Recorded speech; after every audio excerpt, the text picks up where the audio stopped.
హర్షాన్ని కూడా వ్యక్తం చేస్తూ ఉన్నాం. అయితే ఈరోజు పోలీసులు ముఖ్యంగా డీజీపీ గారు ఒక్క విషయాన్ని గుర్తుపెట్టుకోవాల్సిన అవసరం ఉంది. రాజకీయ ప్రేరేపితమైనటువంటి కేసుల్లో మీరు తొందరపడి కేసులు నమోదు చేయడం, బెయిలబుల్ సెక్షన్స్లో కూడా అర్ధరాత్రి పూట అరెస్ట్ చేయడము, రాత్రంతా పోలీస్ స్టేషన్లో కూర్చోబెట్టడము, ఉదయాన్నే కోర్టుకు వెళ్తే బెయిల్ వచ్చింది. ఇది చాలా సర్వసాధారణం అయిపోయింది. అంటే ఇలా ఆలోచించాల్సిన అవసరం ఉంది. పోలీసులు కూడా ఈ రాజకీయ ప్రేరేపితమైన కేసుల్లో నాయకులు చెప్తే వినడం కాదు, చట్టానికి లోబడి పనిచేయాలి. మనకు కాన్స్టిట్యూషన్ ఉంది, మనకు కొన్ని చట్టాలు ఉన్నాయి, శాసనసభలో చేసుకున్న చట్టాలు ఉన్నాయి, దానికి లోబడి పనిచేయాలి. సుప్రీంకోర్టు కానీ హైకోర్టు కానీ చాలా స్పష్టంగా బెయిలబుల్ సెక్షన్స్లో మీరు స్టేషన్ బెయిలే ఇవ్వండి అని కూడా చెప్పారు. మీరు బెయిలబుల్ సెక్షన్స్లో కావాలని అంత పండగ పూట ఆ రాత్రి పూట ఏదో పెద్ద డెకాయిట్నో ఒక టెర్రరిస్ట్ను అరెస్ట్ చేసినట్టు 30-35 మంది పోలీసులు కౌశిక్ రెడ్డి మీద పడి అరెస్ట్ చేయడము, ఆయనను తీసుకువెళ్లి కరీంనగర్ పోలీస్ స్టేషన్లో రాత్రంతా దోమలు కుడతా ఉంటే మీరు పోలీస్ స్టేషన్లో కూర్చోబెట్టారు. ఏం అవసరం ఉంటే రాత్రంతా కూర్చోబెట్టాల్సింది? పండుగ తెల్లారి మీరు అంత కావాలంటే అరెస్ట్ చేయడానికి ఏమైనా ఇబ్బంది ఉన్నదా? ఏమైనా అడ్డంకులు ఉన్నాయా? ఆయన ఏమైనా పారిపోతాడా? ఆయన ఒక గౌరవ ప్రజాప్రతినిధి కదా. అంటే ఇప్పటికైనా పోలీసులకు నేను డీజీపీని కోరుతా ఉన్నా, మీరు పోలీసులకు ఒక డైరెక్షన్ ఇవ్వండి. ఈ పొలిటికల్ మోటివ్ కేసుల్లో ఇలా ఎప్పుడు పడితే అప్పుడు అరెస్ట్ చేయడము, అర్ధరాత్రి పూట అరెస్ట్ చేయడము, పండగ పూట అరెస్ట్ చేయడము మానుకోవాలి.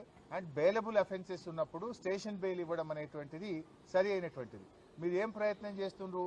రేవంత్ రెడ్డి గారి ప్రభుత్వం కౌశిక్ మీద అక్రమ కేసులు బనాయిస్తూ 28 కేసులు ఉన్నాయి, ఇతని రిమాండ్కి పంపాల్సిందే అని మాట్లాడుతున్నారు. ఎవరు పెట్టింది 28 కేసులు? రేవంత్ రెడ్డి ప్రభుత్వం రాకముందు కౌశిక్ రెడ్డి గారి మీద ఒక్క కేసు కూడా లేదు. ఈ కేసులన్నీ ఎప్పుడు పెట్టినారు? ప్రశ్నిస్తా ఉన్నాడు కౌశిక్ రెడ్డి. ప్రజల పక్షాన, బీఆర్ఎస్ పార్టీ పక్షాన రేవంత్ రెడ్డి ప్రభుత్వాన్ని ప్రశ్నిస్తున్నాడు కనుక ఆయన మీద ఈ రోజు మీరు అక్రమ కేసులు పెట్టారు. ఈ 28 కేసులు కూడా మీరు పెట్టినటువంటివే. నిన్న కూడా కరీంనగర్ కలెక్టర్ గారి ఆహ్వానం మేరకు ఆయన మీటింగ్కి వెళ్ళాడు. ఆయనేమి పిలువని పేరంటానికి పోలేదు, ఆయన మీటింగ్కి ఆహ్వానితుడు. ఆ మీటింగ్లో ఒక సభ్యుడిగా నువ్వు ఏ పార్టీ తరఫున మాట్లాడుతున్నావు అని అడిగాడు. ఇందులో తప్పేముందండి? ఒక కౌశిక్ రెడ్డే కాదు కదా, ఈ రాష్ట్ర ప్రజలందరూ కూడా అడుగుతూనే ఉంటారు. ఈ 10 మంది శాసనసభ్యులు పార్టీ మారిన ప్రతి ఒక్కరిని అడుగుతూనే ఉంటారు. ఇప్పుడు ఆ మీటింగ్ లో సంజయ్ గారు నేను బీఆర్ఎస్ పార్టీ బట్టలిపుతా అని మాట్లాడితే డెఫినెట్ గా అడుగుతారు కదా, నువ్వు గెలిచిందే బీఆర్ఎస్ పార్టీ మీద, నువ్వు బీఆర్ఎస్ పార్టీ గుర్తు మీద, కారు గుర్తు మీద కేసీఆర్ గారు బొమ్మ పెట్టుకొని గెలిచి బీఆర్ఎస్ పార్టీ బట్టలిపుతా అన్నప్పుడు నువ్వు ఏ పార్టీ తరఫున మాట్లాడుతున్నావు అని కౌశిక్ రెడ్డి అడగడంలో తప్పేముంది? ఇది కౌశిక్ రెడ్డి ఒక్కడే కాదు, రాష్ట్రంలో ప్రజలందరూ అడుగుతూ ఉంటారు. నిజంగా డెఫినెట్ గా కౌశిక్ రెడ్డి ప్రశ్నించడంలో తప్పు లేదు. అంత మాత్రాన ప్రశ్నిస్తే 3 కేసులు పెట్టారా? ఒక సంఘటన మీద, ఒక ఇష్యూ మీద 3 డిఫరెంట్ ఫిర్యాదులు ఇచ్చి 3 కేసులు నమోదు చేయడంలోనే మీ ఆతృత కనబడతా ఉంది, మీ యొక్క కక్ష సాధింపు చర్యలు కనబడతా ఉన్నాయి. ఒకే కేసులో 3 ఎఫ్ఐఆర్లు పెట్టి ఆ రాత్రిపూట అరెస్ట్ చేసి రాత్రంతా పోలీస్ స్టేషన్లో పెట్టడంలోనే ఇది కేవలం రేవంత్ రెడ్డి గారి ప్రోద్బలంతో, రాజకీయ ప్రేరేపితంగా, కుట్రతో ఒక్క రోజైనా కౌశిక్ రెడ్డిని జైల్లో పెట్టాలనేటువంటి ఒక పగ, ప్రతీకారంతో జరిగినటువంటి అరెస్టే తప్ప ఇంకోటి కాదు. ఇవాళ న్యాయస్థానాల మీద మాకు నమ్మకం ఉంది. న్యాయస్థానం కౌశిక్ రెడ్డి గారికి ఈరోజు బెయిల్ ఇవ్వడం చాలా సంతోషం. సో ఐ అపీల్ డీజీపీ గారు, ఇటువంటి చర్యలు ఇప్పటికైనా అర్ధరాత్రి పూట, పండగ పూట పోలీసులను కూడా ఇబ్బంది పెడుతున్నారు మీరు. పాపం పోలీసులు కూడా పండగ పూట కూడా వాళ్ళకి టెన్షన్లు పెట్టి పోలీసులను కూడా నిద్ర లేకుండా చేసి పోలీస్ వ్యవస్థను, మీ కింది స్థాయి పోలీస్ అధికారులను, ఉద్యోగులను కూడా మీరు ఇబ్బంది పెడతా ఉన్నారు. అంటే ఇది కేవలం ముఖ్యమంత్రి గారు చెప్పిందనో, ప్రభుత్వ పెద్దలు చెప్పిందనో ఈ రకంగా అరెస్టులు చేయడాన్ని మేము తీవ్రంగా ఖండిస్తా ఉన్నాం. ఇవాళ ఇంకోటి, సంజయ్ గారు కూడా మరి కౌశిక్ రెడ్డి గారి మీద నెట్టారు కదా, మరి ఎందుకు సంజయ్ గారి మీద కేసు నమోదు చేయరు? సుమోటో ఒక్క కౌశిక్ రెడ్డి గారి మీద ఎందుకు కేసు నమోదు చేస్తున్నారు అంటే స్పష్టంగా మీ పక్షపాత వైఖరి, ధోరణి అనేటువంటిది ఇలా స్పష్టంగా కనబడుతుంది.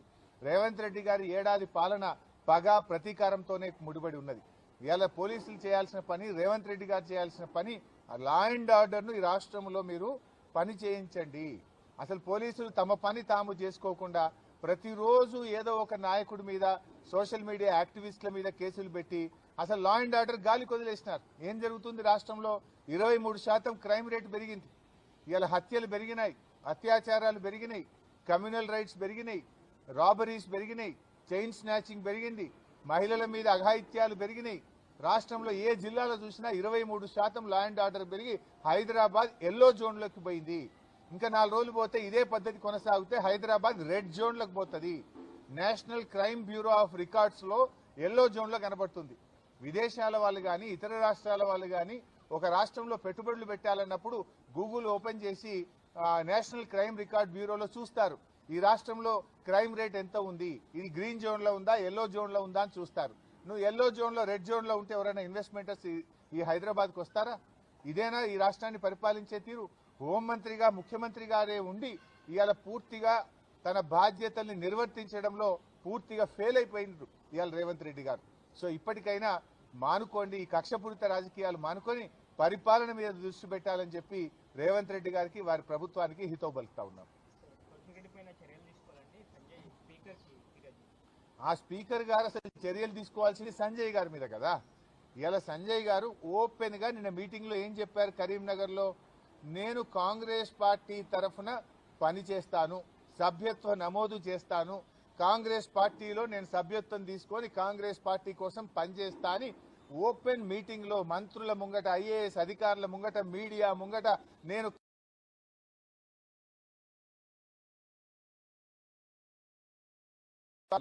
స్పీకర్ గారి దగ్గర మా యొక్క డిఫెక్షన్ పిటిషన్ సంవత్సరం నుంచి పెండింగ్ లో ఉంది. తక్షణమే సంజయ్ ని అనర్హుడిగా ప్రకటించాల్సిన బాధ్యత స్పీకర్ గారి మీద ఉంది. ఇది ఏమన్నా ఎట్లా ఉందంటే చోరు ఉల్టా కోత్వాల్ కు డాటే అన్నట్టు పార్టీ మారిన ఎమ్మెల్యేనే ఇంకా మా పార్టీ ఎమ్మెల్యే మీద ఇవాళ చర్యలు తీసుకోవాలంటున్నాడు. చర్యలు తీసుకోవాల్సింది పార్టీ మారిన 10 మంది ఎమ్మెల్యేల మీద తీసుకోవాలి. ఆ పిటిషన్ ఇవాళ ఆయన దగ్గరే స్పీకర్ గారి దగ్గరనే ఉంది. స్పీకర్ గారు తన విజ్ఞతను ఉపయోగించి ఓపెన్ గా చెప్తున్నారు కదా, అఫీషియల్ మీటింగ్ లో నేను కాంగ్రెస్ పార్టీ తరఫున పనిచేస్తా అంటున్నారు. అంతెందుకు కాంగ్రెస్ పార్టీ ఎమ్మెల్సీ జీవన్ రెడ్డి గారు కూడా వీళ్ళు ఈ పార్టీ మారిండు, ఈయనను పార్టీలో తీసుకోవద్దు అని కాంగ్రెస్ పార్టీ ఎమ్మెల్సీ జీవన్ రెడ్డి కూడా చెప్తున్నాడు కదా.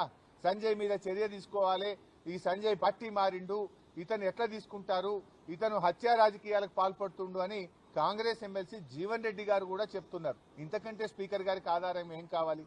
అటు కాంగ్రెస్ ఎమ్మెల్సీ చెప్తున్నాడు, స్వయంగా పార్టీ మారిన సంజయ్ కూడా నేను కాంగ్రెస్ పార్టీ కోసం పనిచేస్తానని మాట్లాడుతుంటే ఇది open shut and mouth case.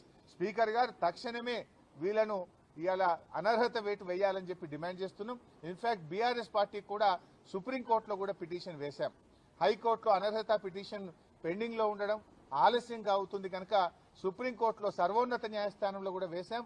మాకు విశ్వాసం ఉంది, గతంలో సుప్రీంకోర్టు కొన్ని రాష్ట్రాల స్పీకర్లను 3 నెలల్లోగా అనర్హతపై నిర్ణయం తీసుకోవాలని డైరెక్షన్ ఇచ్చింది కనుక సుప్రీంకోర్టు నుంచి మాకు న్యాయం జరుగుతుందనే నమ్మకంతో మరి సుప్రీంకోర్టులో కూడా బీఆర్ఎస్ పార్టీ తరఫున కేసు వేయడం జరిగింది. త్వరలోనే సుప్రీంకోర్టు నుంచి కూడా ఆదేశాలు వస్తాయి, న్యాయం నిలబడుతుంది, అనర్హత వేటు వీరి మీద పడుతుందనే నమ్మకం మాకుంది. Thank you. కౌశిక్ రెడ్డి గారు ఏం మాట్లాడారు బ్రదర్? ప్రజల పక్షాన్ని అడిగాడు కదా. నేను బీఆర్ఎస్ పార్టీ బట్టలిప్తా అని డాక్టర్ సంజయ్ గారు మాట్లాడితే నువ్వు గెలిచిందే బీఆర్ఎస్ పార్టీ మీద, నువ్వు గెలిచిందే కారు గుర్తు మీద, నువ్వు గెలిచిందే కేసీఆర్ బొమ్మ పెట్టుకుని నువ్వు ఏ పార్టీ తరఫున మాట్లాడుతున్నావని కౌశిక్ రెడ్డి గారు అడిగారు. దానికి ఆయన సమాధానం చెప్పాలి కదా. ముందు రెచ్చగొట్టింది సంజయ్ గారు, బట్టలిప్పుతా అనే మాట ఆయన ఎట్లా మాట్లాడతాడు? నిజంగా నిజాయితీ ఉంటే నీకు రాజీనామా చేయి, ఎమ్మెల్యేగా రాజీనామా చేసి నువ్వు ఉప ఎన్నికల్లో కాంగ్రెస్ పార్టీ తరఫున గెలిచి అప్పుడు మాట్లాడితే దానికి ఒక శాంటిటీ ఉంటుంది. బీఆర్ఎస్ పార్టీ కారు గుర్తు మీద గెలిచి బీఆర్ఎస్